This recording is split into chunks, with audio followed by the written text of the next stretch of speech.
1958년, 그러니까 옛날 얘기가 되겠습니다. 제가 신학대학을 졸업하고 맨 처음으로 서울에서 어느 교회의 전도사로 심무하게 됐습니다. 생전 처음으로 목회자의 길을 출발하는 그때에 아주 특별하고 조용하면서도 제게는 충격적인 경험을 하게 됐습니다. 왜냐하면 그 교회에 나오시는 교인 가운데 대학 총장이 있었습니다. 그는 철학과 교수요, 또 많은 사람에게 존경을 받는 참 그런 특별한 인격자인데 저희 교회에 나오시고 있었습니다. 또 아들은 목사입니다. 그 부인은 권사입니다. 그리고 본인은 이성이라고 하는 그런 잡지가 있는데 그 귀한 지성적인 잡지에 바울의 사상이라고 하는 제목으로 신학 연구를 연재할 정도로 성경과 신학과 지식이 높은 분입니다. 그런데 이상한 것은 열정이 없습니다.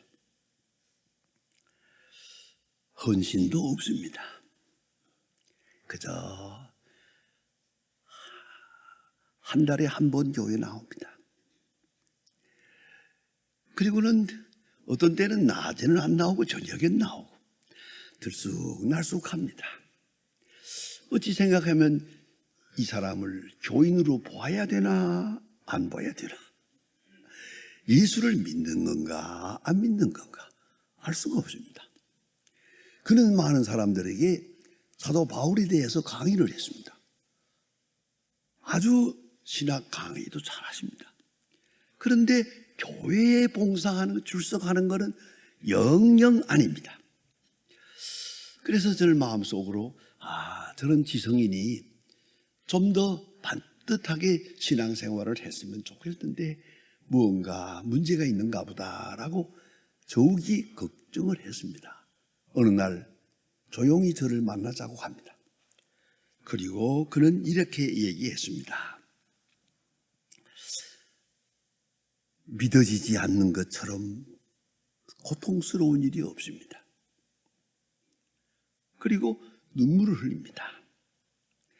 작은 지식이 있어서, 이 변변치 않은 지식 때문에 설교 말씀을 들을 때 이거 아니지 하는 생각이 들리고, 또 어떤 말씀을 읽어도 귀한 말씀이긴 한데 믿어지지를 않는다는 거예요. 믿어지지 않는 고통, 참으로 어렵습니다. 성경을 그렇게 많이 읽고 신학 강의까지 하는 분인데 마음속에서부터 깊이 믿어지지 않는, 너무 괴롭다고, 이 변변치 않은, 본인이 그렇게 말해요. 변변치 않은 요 작은 지식 때문에 하나님에 대한 그 귀중한 진리가, 또 성경 진리가 믿어지지 않는다. 그래서 고통스럽다. 그런 대학 교수의 고백을 들어본 일이 있었고 저 자신에게도 큰 충격을 주었습니다. 요새 유행하고 있는 얘기입니다만 어떤 어린아이야, 5살짜리 어린아이가 삼위일체에 대해서 설명을 한 그런 것이 인터넷에 떠돌고 있어요. 얘가 삼위일체를 설명합니다. 그러면서 하는 말이, 어머니, 나는 어머니가 내 어머니라고 하는 것을 한 번도 의심해 본 일이 없거든요. 여러분 부모님을 향해서 당신이 정말 내 부모입니까? 이걸 만일에 의심하기로 든다면 얼마나 많은 증거를 대야 믿을 수 있겠습니까? 그러나 가장 행복한 것은 여기에 있습니다. 어머니가 내 어머니다 하는 데 대해서 조금도 의심하지 않는, 거기서부터 행복은 시작되는 것입니다.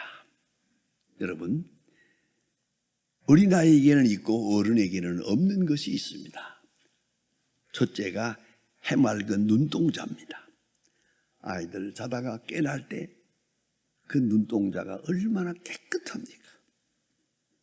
또 하나는 깨끗한 피부입니다. 우리가 별 방법으로 다 해도 그 어린아이 같은 그런 깨끗한 피부를 가질 수는 없습니다. 그건 정말 귀한 보배입니다. 세 번째가 뭐냐 하면 무서운 기억력입니다. 안 듣는 것 같으면서 다 듣습니다. 안 보는 것 같으면서 다 봅니다. 언제 일인데 다 생각하고 있습니다. 이 무서운 기억력, 이거야말로 놀라운 게 알 수가 없습니다. 여러분, 예수님의 제자들이 예수님을 만나서 질문을 합니다. 천국에서는 누가 크니까? 한번 생각하면 세상에서는 이러한 사람이 큽니다. 크다고 존경을 받습니다만은, 한나라에서는, 메시아의 나라에서는 어떤 사람이 큰 사람입니까? 어떤 사람이 큰 사람이라고 높임을 받게 될 것입니까? 라고 묻습니다. 제자들의 마음속에 어떤 기대감이 있었는지도 모릅니다. 율법학자일까요? 바리새인일까요? 선한 일을 많이 한 사람일까요? 어떤 사람이 메시아의 나라에서 크게 존경을 받겠습니까? 아마도 이런 기대도 있었던 것 같습니다. 당신은 메시아요, 메시아의 나라를 이루게 될 것인데, 그때 메시아의 나라에서 우편에 좌편에 메시아에게 가장 가까이 있게 될 그러한 존재는 누굽니까? 어떤 사람이 될 것입니까? 그때 예수님은 의외로 어린아이 하나를 불러서 가까이 놓고 어린아이를 앞에 놓고 실물 교육을 합니다. 현장 교육을 합니다. 긴 말씀 없습니다. 간단하고도 중요합니다. 어린아이와 같이, 이 어린아이와 같은 자가 천국에서는 큰 자일 것이라. 여러분, 한번 깊이 생각해 보십시다.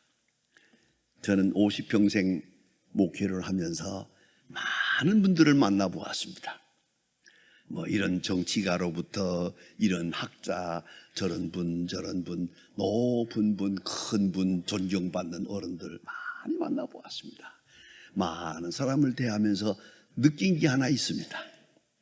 그래서 뭐라고 말할 수 없지만 내 마음에 느껴지는 게 뭐냐 하면, 이상하게도 돈도 버는 사람, 좀 명예도 얻는 사람, 좀 거기에 성공했다는 사람들 가만히 보니까 하나같이 어린아이 같아요. 순진해요. 어떤 때는 얘기하면서 그런 걸 느껴요.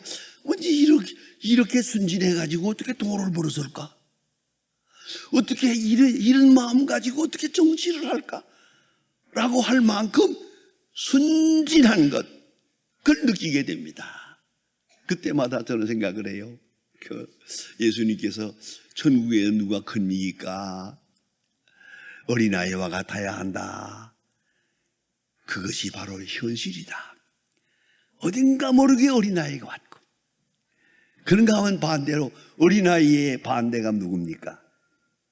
어른들이죠. 교만한 거죠. 잘났고 다 알고, 말 끝마다 다 알고. 그러면 안 되는 거죠. 언젠가 한번 빌리 그레이엄 목사님이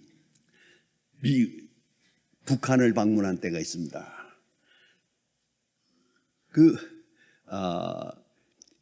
목사님의 부인이 평양에 선교사로 있던 선교사의 딸입니다. 그래서 내 고향에 가고 싶다고 그래서 빌리그레함 목사님 자 연결을 해가지고 그때 아무도 북한에 못 갈 때입니다. 어려울 때입니다. 그때 평양에 갔습니다. 가서 일주일 동안 옛날 고향을 구경하고 돌아왔습니다. 돌아오는 길에 서울을 둘렀고 청와대에 들어갔습니다. 청와대에 들어가서 대통령과 1시간 동안 면회를 하게 됩니다. 그때 같이 갔던 장로님이 제게 말해준 겁니다. 가서 들었었는데 어떻습니까? 우리가 지금 그때 북한하고 연결이 가고 오는 왕래가 없는 때니만큼 빌리그레함 목사님에게 평양에 가니 어떻습니까? 어떻게 나라 사합니까?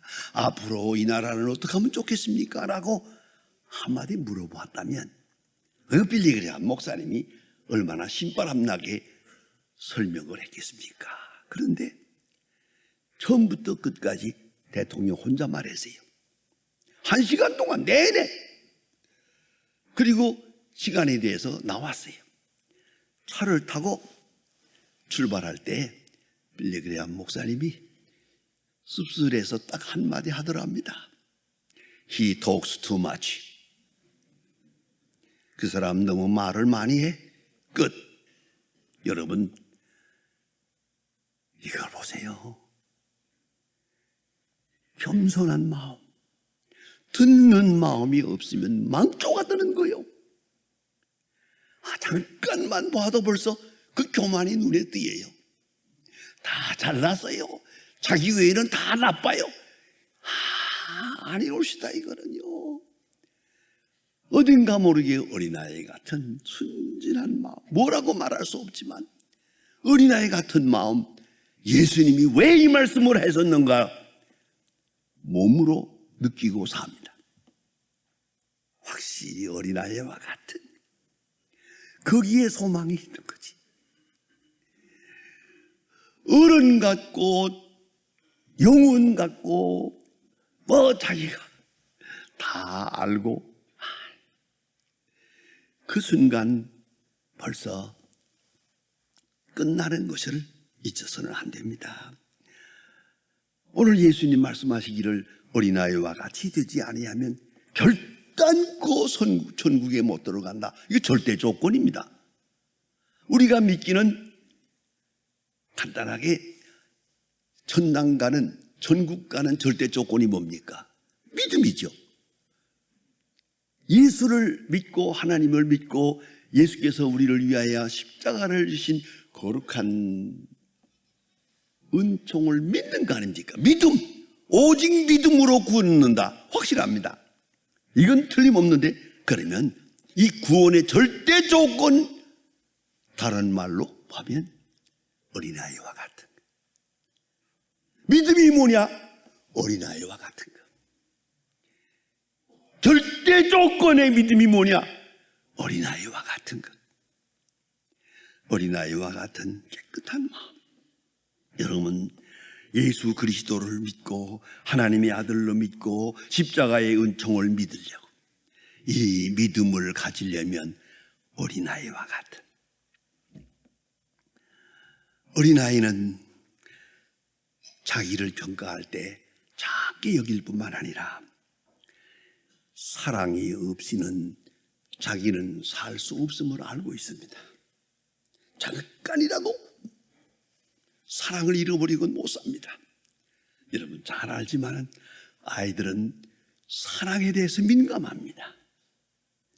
어제도 어떤 데서 보니까 여기 어린아이가 있는데 이 어린아이가 아버지하고만 좋아해요. 엄마가 옆에 있는데 엄마를 싫대요. 삼촌도 좀 안아보려고 하지만 어림도 없어요. 할머니가 좀 안아보려고 해도 엥 하고 울어요. 그 많은 식구들하고 같이 앉아서 식사를 하면서 이 어린아이가 꼭 아버지하고만 붙들고 있어요. 공부 많이 했습니다. 저거 미천 많이 들었다. 그 어린아이의 사랑을 저만큼 받으려면 얼마나 사랑했을까. 아이는 민감합니다. 흔히 말하기를 냄새로 안다고 합니다. 어린아이들은 사랑의 냄새를 압니다. 누가 나를 사랑하는지 잘 알고 있습니다. 그게 어디서 온 겁니까? 믿음이거든요. 그 어린아이 같은 깨끗한 마음, 사랑에 대해서 민감한 것, 꼭 사랑을 받아야만 자기는 존재할 수 있다는 것을 확실하게 알고 있습니다. 자기의 약함을 압니다. 그런 거로 남을 부모님을 의지합니다. 자기의 무지함도 압니다. 그래서 손목을 잡고 따라갑니다. 어디로 가는지 묻지 않습니다. 손목만 잡고만 있으면 됩니다. 어머니와 같이 있으면 됩니다. 그 확실한 믿음, 그 절대적인 믿음. 동시에 어린아이들은 지극히 정신적이고 아주 영적인 것도 모릅니다. 그 어린아이들 가만히 보면 누워 잘 때, 아니 편안하게 누워 자면 얼마나 좋아요. 그 어머니나 할머니 이렇게 앉아가지고 쭈그리고 자는 거 얼마나 불편하겠어요? 그래도 아닙니다.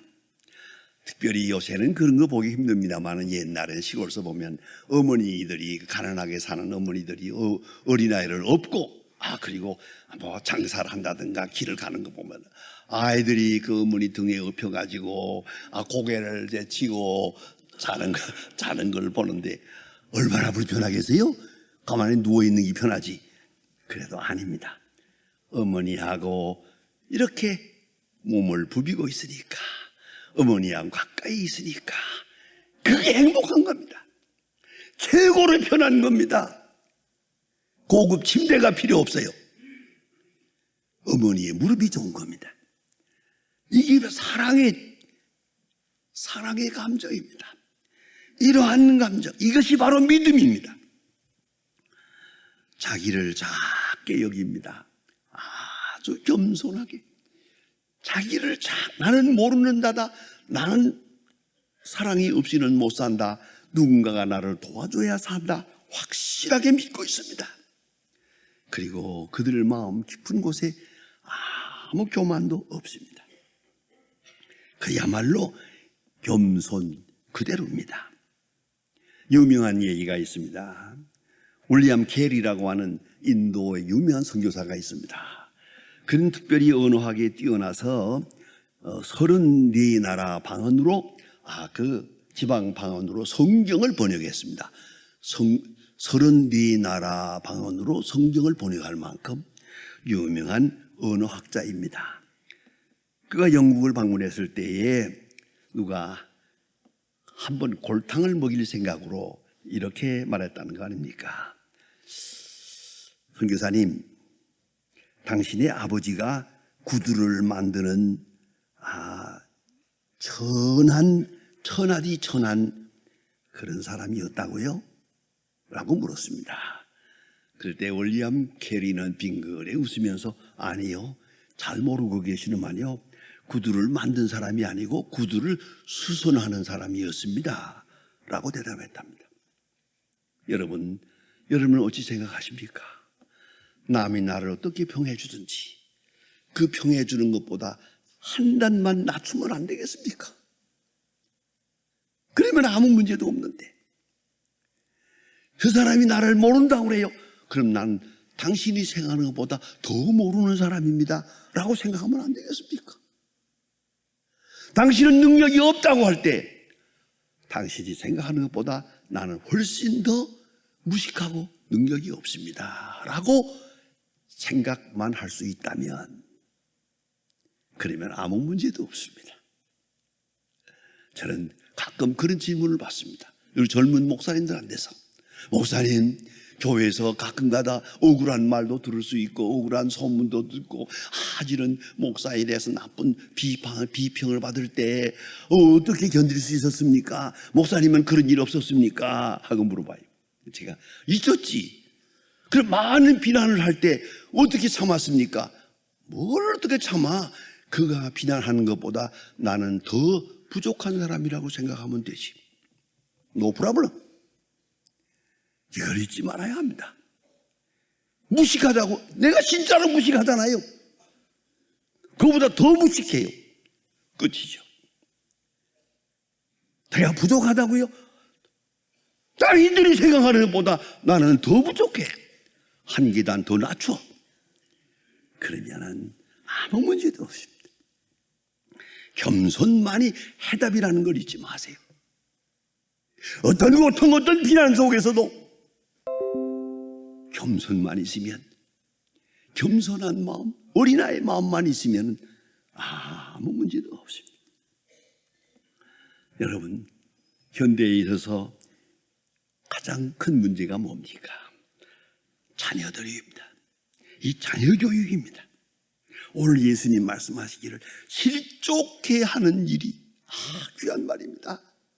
실족해 하는 일이, 실족하고 실망하고 절망하는 겁니다.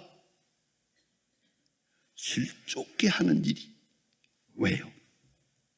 믿을 수 없어서. 어머니를 믿을 수 없어서. 저는 잊지 않고 있습니다. 유대 사람들 랍비 두 사람을 초대하다가 한국에서 한번 교육자 세미나를 한 일이 있었습니다. 그때 제가 통역을 했습니다. 그런데 어느 목사님이 이상한 질문을 했습니다. 목사님, 이스라엘 사람들은 자녀 교육을 잘한다면서요. 그래서 노벨상 받는 사람의 40%가 이스라엘 사람이라고 하는데, 어찌우라고 하는데, 그 자녀 교육을 그렇게 잘한다는데 그 자녀 교육의 비결이 뭡니까? 하고 물어봤어요. 그러니까 그 랍비가 껄껄 웃으면서 별것도 아니에요 그러더요. 딱 한마디, 거짓말하지 마세요. 어머니에게 한번 속으면 하늘이 무너지는 것 같은 상처를 받는 겁니다. 어머니의 말은 100% 믿을 수 있어야 됩니다. 아버지의 말은 100% 신뢰가 가야 됩니다. 그런데 어머니에게 속고 아버지에게 속고 세상에 속고 다 속고 나니 이제 그 영혼이 어디로 가겠습니까? 이걸 잊지 말아야 합니다. 가정교육의 가장 중요한 믿음입니다. 믿을 수 있는 부모, 믿을 수 있는 말, 믿는 행동, 그뿐만 아니라 믿어주어야 합니다. 자녀는 미래적으로 평가하는 겁니다. 예수님 말씀대로 지금은 모르지만 이후에는 알리라 그렇습니다. 어린아이들 다 모르고 잘못하는 거 있잖아요. 지금은 이렇지만 장차는 잘 거라고. 장래를 믿어주는 겁니다. 예수님은 제자들의 장래를 믿었습니다. 믿어옵니다. 믿음입니다. 믿어주어야 합니다. 뿐만 아니라 겸손한 마음입니다. 자녀들 앞에도 겸손합시다. 아는 척하지도 말고 잘난 척하지 맙시다. 오히려 자녀들 앞에 미안하다, 부족하다, 나도 너도 아버지도 다 시원치 않아서 용돈도 많지 뭐하니 주지 못하니 미안하다, 너희들에게 좋은 본을 보여주지 못해서 미안하다. 여러분, 자녀들 앞에 겸손해야 됩니다. 여기서 교만이란 있을 수가 없습니다. 그리고 진실해야 합니다. 더 나아가서 사랑을만 아니라 감사를 가르쳐야 됩니다. 감사하는 마음, 자녀에게도 감사하는 마음. 좀 좋은 성적을 가져왔거든, 고맙다, 수고했다. 그렇지 않습니까? 저는 가끔 요새 그 엘리베이터를 타게 되면 그 고3 학생들이 도시락을 둘씩 가지고 그 공부하고 가고 오는 것을 보아요. 그 승강기에서 딱 만날 때마다 내가, 야들아, 너 참 고생한다. 우리 때는 안 그랬다. 너희들 참 고생한다. 그러니까 얘들이 얼굴이 빨개져서 감사합니다. 그리고 가더라고요. 여러분, 요새 아이들 얼마나 고생합니까? 그저 감사하다, 감사하다. 범사에 감사함, 그 감사를 가르쳐야 됩니다. 내가 감사하고야 저로 감사하게 할 수 있는 겁니다. 예수님께서 친히 말씀하십니다. 어린이에게서 배우라. 하늘나라에서 큰 사람이 누굽니까? 저 어린아이라는 걸 잊지 마라. 어린아이에게서 배우라. 그리고 내 이름으로 영접하라. 얼마나 귀중한 말씀입니까? 너의 이름이 아니고 내 이름으로 하나님이 내게 주신 선물, 하나님이 내게 보내주신 소중한 예수님의 이름으로 내 자녀를 키우라. 주님께서 말씀하십니다. 그리스도는 어린이에게서 한나라를 느꼈고 예수님은 많은 제자들 속에서 그리 편안하지 못한 것 같습니다. 잠시라도 어린이를 대할 때 그 어린이 얼굴을 보면서 정말 평안한 한나라의 기쁨을 느꼈던 것 같습니다. 돌이켜 어린아이와 같이 되라. 어린아이 같은 믿음, 그리고야 하나님의 나라에 들어갈 것이라고 말씀하십니다. 기도하십니다.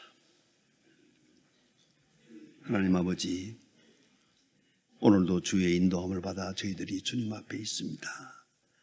부족하고 연약하지만 저희 가정에 귀한 자녀들을 보내주셨고 오늘까지 귀한 가정과 함께 하나님 앞에 나오게 됨을 감사합니다. 원한컨대는 좀 더 귀한 믿음을 주셔서 어린아이를 볼 때마다 거기서 그리스도를 보며 그리스도를 느끼며 하늘나라를 체험할 수 있는 귀한 믿음을 주시옵소서. 어린아이와 함께 기도하고 함께 주를 찬송하며 주님을 영화롭게 하는 온 가정이 되고 주의 자녀들 되게 하여 주시옵소서. 예수님의 이름으로 기도합니다. 아멘.